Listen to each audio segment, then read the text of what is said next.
Homer's Contest. Preface to an Unwritten Book, 1872. When one speaks of, quote, humanity, end quote, the notion lies at the bottom that humanity is that which separates and distinguishes man from nature. But such a distinction does not in reality exist. The, quote, natural, unquote, qualities and the properly called, quote, human, unquote, ones have grown up inseparably together. Man in his highest and noblest capacities is nature, and bears in himself her awful twofold character. His abilities, generally considered dreadful and inhuman, are perhaps indeed the fertile soil, out of which alone can grow forth all humanity in emotions, actions, and works.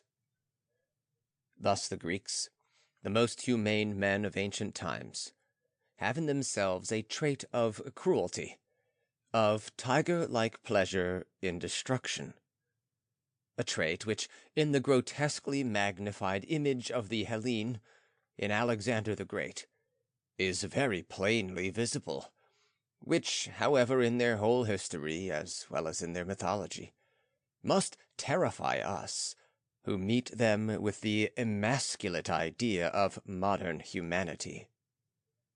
When Alexander has the feet of Bacchus, the brave defender of Gaza, bored through, and binds the living body to his chariot in order to drag him about, exposed to the scorn of his soldiers.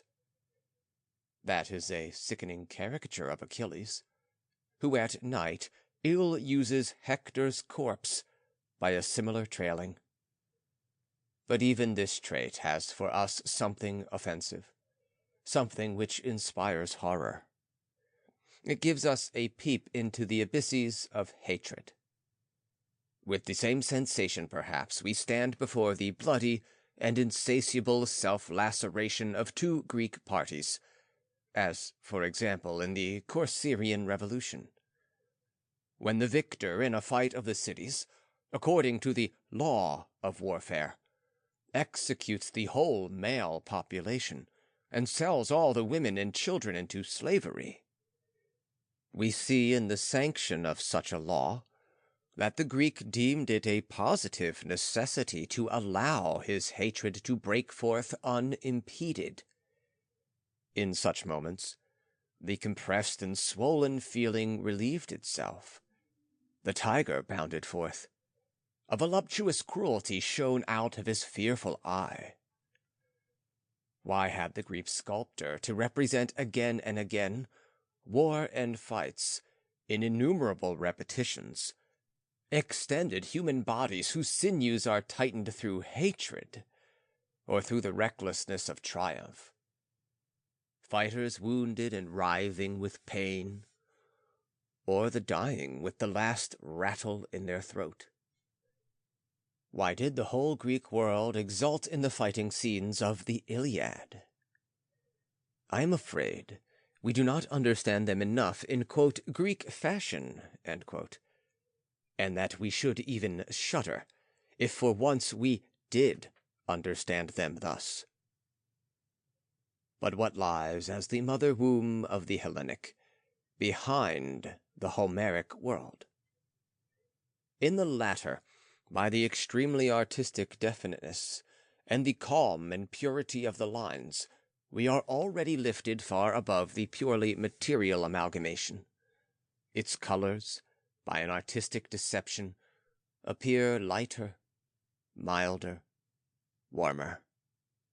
Its men, in this colored, warm illumination, appear better and more sympathetic.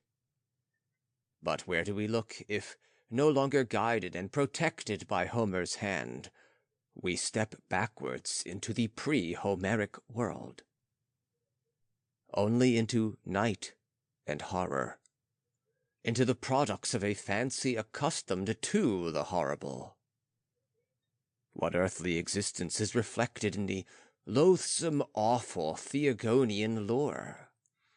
a life swayed only by the children of the night, strife, amorous desires, deception, age, and death. Let us imagine the suffocating atmosphere of Hesiod's poem, still thickened and darkened, and without all the mitigations and purifications which poured over Hellas from Delphi and the numerous seats of the gods. If we mix this thickened Boeotian air with the grim voluptuousness of the Etruscans, then such a reality would extort from us a world of myths within which Uranus, Kronos, and Zeus, and the struggles of the Titans would appear as a relief. Combat in this brooding atmosphere is salvation and safety. The cruelty of victory is the summit of life's glories. And just as, in truth, the idea of Greek law has developed from murder and expiation of murder, so also nobler civilization takes her first wreath of victory from the altar of the expiation of murder. Behind that bloody age stretches a wave furrow deep into Hellenic history. The names of Orpheus, of Musaeus, and their cults indicate to what consequences the uninterrupted sight of a world of warfare and cruelty led. To the loathing of existence. To the conception of this existence as a punishment to be borne to the end. To the belief in the identity of existence and indebtedness. But these particular conclusions are not specifically Hellenic. Through them, Greece comes into contact with India and the Orient generally. The Hellenic genius has ready yet another answer to the question: what does a life of fighting and of victory mean? And gives this answer in the whole breadth of Greek history. In order to understand the latter, we must start from the fact that the Greek genius admitted the existing fearful impulse and deemed it justified, whereas in the Orphic phase of thought was contained the belief that life with such an impulse as its root would not be worth living. Strife and the pleasure of victory were acknowledged, and nothing separates the Greek world more from ours than the coloring, derived hence of some ethical ideas, e.g., of Eris and of envy. When the traveler Pausanias, during his wanderings through Greece, visited the Helicon, a very old copy of the first didactic poem of the Greeks, quote, "The works and days," end quote, of Hesiod, was shown to him, inscribed upon plates of lead and severely damaged by time and weather. However, he recognized this much, that unlike the usual copies, it had not at its head that little hymnus on Zeus, but began at once with the declaration, quote, "Two Eris goddesses are on earth," end quote. This is one of the most noteworthy Hellenic thoughts, and worthy to be impressed on the newcomer immediately at the entrance gate of Greek ethics. Quote, "One would like to praise the one Eris, just as much as to blame the other, if one uses one's reason. For these two goddesses have quite different dispositions. For the one, the cruel one, furthers the evil war and feud. No mortal likes her, but under the yoke of need one pays honor to the burdensome Eris, according to the decree of the immortals. She, as the elder, gave birth to Black Night. Zeus, the high-ruling one, however, placed the other Eris upon the roots of the earth, and among men as a much better one. She urges even the unskilled man to work. And if one who lacks property beholds another who is rich, then he hastens to sow in similar fashion, and to plant, and to put his house in order. The neighbor vies with the neighbor who strives after fortune. Good is this Eris to men. The potter also has a grudge against the potter, and the carpenter against the carpenter. The beggar envies the beggar, and the singer the singer." End quote. The two last verses, which treat of the odium figulinum, appear to our scholars to be incomprehensible in this place. According to their judgment, the predicates, "grudge," and "envy," fit only the nature of the evil Eris, and for this reason they do not hesitate to designate these verses as spurious, or thrown by chance into this place. For that judgment, however, a system of ethics other than the Hellenic must have inspired these scholars unawares. For in these verses to the good Eris, Aristotle finds no offense.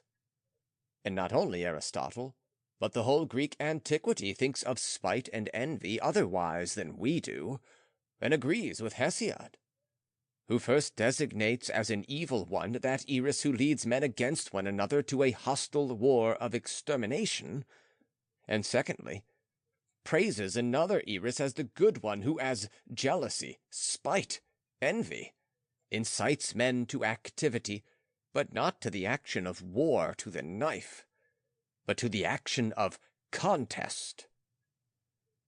The Greek is envious, and conceives of this quality not as a blemish, but as the effect of a beneficent deity. What a gulf of ethical judgment between us and him! Because he is envious, he also feels, with every superfluity of honor, riches, splendor, and fortune, the envious eye of a god resting on himself. And he fears this envy. In this case, the latter reminds him of the transitoriness of every human lot. He dreads his very happiness, and sacrificing the best of it, he bows before the divine envy. This conception does not perhaps estrange him from his gods. Their significance, on the contrary, is expressed by the thought that with them, man in whose soul jealously is enkindled against every other living being, is never allowed to venture into contest. In the fight of Tamiris with the Muses, of Marsyas with Apollo, in the heart-moving fate of Niobe, appears the horrible opposition of the two powers who must never fight with one another, man and God. The greater and more sublime, however, a Greek is, the brighter in him appears the ambitious flame, devouring everybody who runs with him on the same track. Aristotle once made a list of such contests on a large scale. Among them is the most striking instance, how even a dead person can still incite a living one to consuming jealousy. Thus, for example, Aristotle designates the relation between the Colophonian Xenophanes and Homer. We do not understand this attack on the national hero of poetry in all its strength, if we do not imagine, as later on also with Plato, the root of this attack to be the ardent desire to step into the place of the overthrown poet, and to inherit his fame. Every great Hellene hands on the torch of the contest. At every great virtue a new light is kindled. If the young Themistocles could not sleep at the thought of the laurels of Miltiades, so his early awakened bent released itself only in the long emulation with Aristides, in that uniquely noteworthy, purely instinctive genius of his political activity, which Thucydides describes. How characteristic are both question and answer. When a notable opponent of Pericles is asked whether he or Pericles was the better wrestler in the city, and he gives the answer, quote, "Even if I throw him down, he denies that he has fallen, attains his purpose, and convinces those who saw him fall." End quote. If one wants to see that sentiment unashamed in its naive expressions, the sentiment as to the necessity of contest, lest the state's welfare be threatened, one should think of the original meaning of ostracism, as, for example, the Ephesians pronounced it at the banishment of Hermodor. Quote, "Among us, nobody shall be the best. If, however, someone is the best, then let him be so elsewhere and among others." End quote. Why should not someone be the best? Because with that the contest would fail, and the eternal life basis of the Hellenic state would be endangered. Later on, ostracism receives quite another position with regard to the contest. It is applied when the danger becomes obvious that one of the great contesting politicians and party leaders feels himself urged on in the heat of the conflict toward harmful and destructive measures and dubious coup d'etat. The original sense of this peculiar institution, however, is not that of a safety valve, but that of a stimulant. The all-excelling individual was to be removed in order that the contest of forces might reawaken, a thought which is hostile to the, quote, "exclusiveness," end quote, of genius in the modern sense, but which assumes that in the natural order of things there are always several geniuses, which incite one another to action, as much also as they hold one another within the bounds of moderation. That is the kernel of the Hellenic contest conception. It abominates autocracy, and fears its dangers. It desires, as a preventative against the genius, a second genius. Every natural gift must develop itself by contest. Thus the Hellenic national pedagogy demands, whereas modern educators fear nothing as much as the unchaining of the so-called ambition. Here, one fears selfishness as the, quote, "evil in itself," end quote. With the exception of the Jesuits, who agree with the ancients and who possibly, for that reason, are the most efficient educators of our time. They seem to believe that selfishness, i.e., the individual element, is only the most powerful agens, but that it obtains its character as, quote, "good," end quote, and, quote, "evil," end quote, essentially from the aims towards which it strives. To the ancients, however, the aim of the agonistic education was the welfare of the whole, of the civic society. Every Athenian, for instance, was to cultivate his ego in contest, so far that it should be of the highest service to Athens, and should do the least harm. It was not unmeasured and immeasurable as modern ambition generally is. The youth thought of the welfare of his native town when he vied with others in running, throwing, or singing. It was her glory that he wanted to increase with his own. It was to his town's gods that he dedicated the wreaths which the umpires, as a mark of honor, set upon his head. Every Greek from childhood felt within himself the burning wish to be in the contest of the towns, an instrument for the welfare of his own town. In this, his selfishness was kindled into flame. By this, his selfishness was bridled and restricted. Therefore, the individuals in antiquity were freer, because their aims were nearer and more tangible. Modern man, on the contrary, is everywhere hampered by infinity, like the fleet-footed Achilles in the allegory of the Iliad Zeno, Infinity impedes him.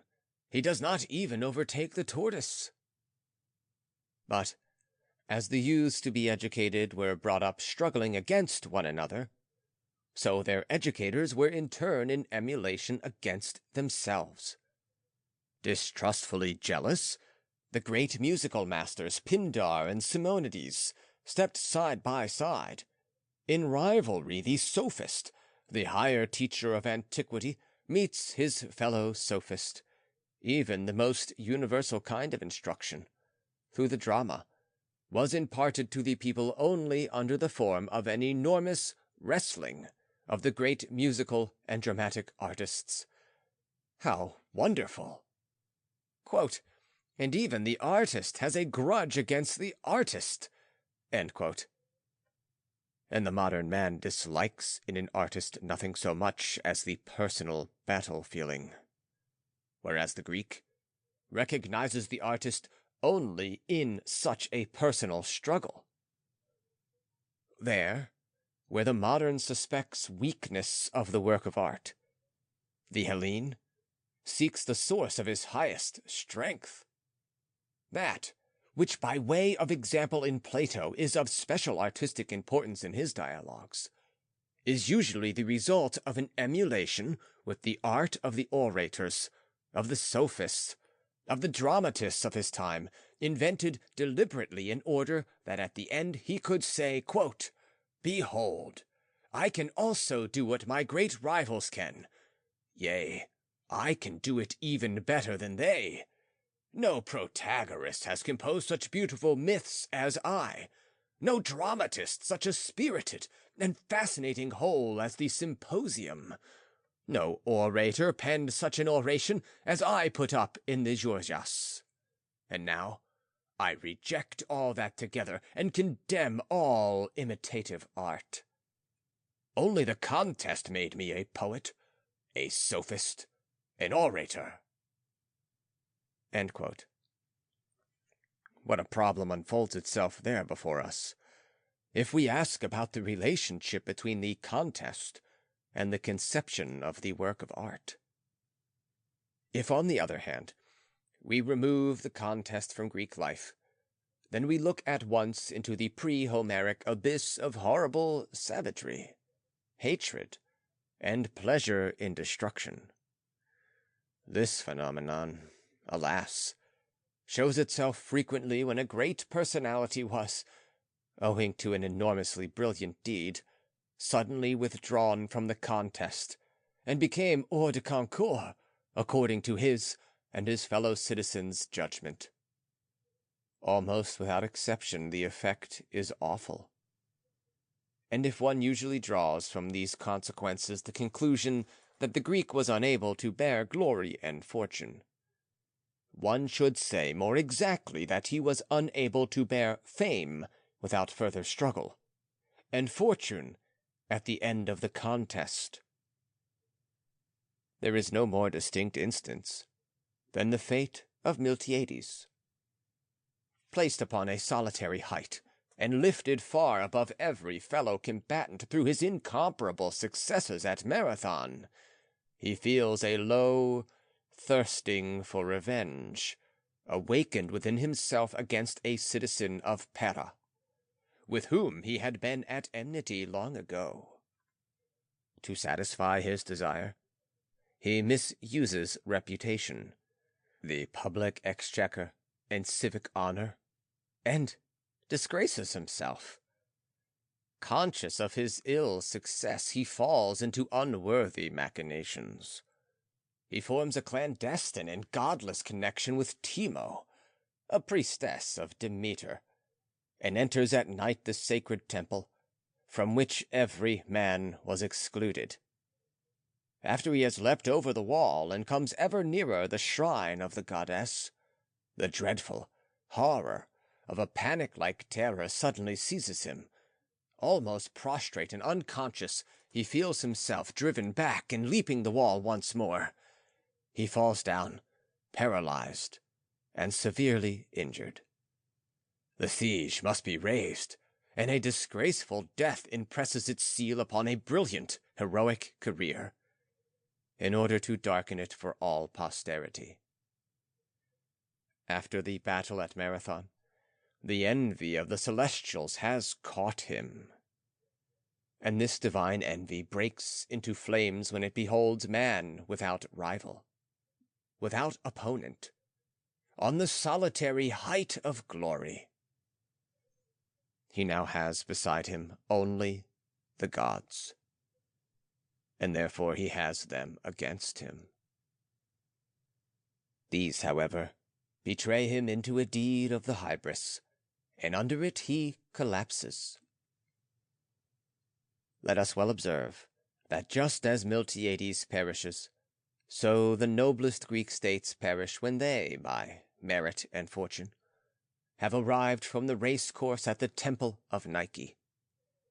Athens, which had destroyed the independence of her allies, and avenged with severity the rebellions of her subjected foes, Sparta, which after the battle of Aegospotami used her preponderance over Hellas in a still harsher and more cruel fashion.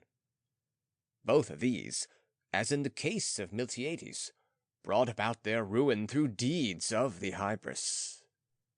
As a proof that, without envy, jealousy, and contesting ambition, the Hellenic state, like the Hellenic man, degenerates. He becomes bad and cruel, thirsting for revenge, and godless. In short, he becomes, quote, pre-Homeric, end quote. And then it needs only a panic in order to bring about his fall and to crush him. Sparta and Athens surrender to Persia, as Themistocles and Alcibiades have done. They betray Hellenism after they have given up the noblest Hellenic fundamental thought, the contest.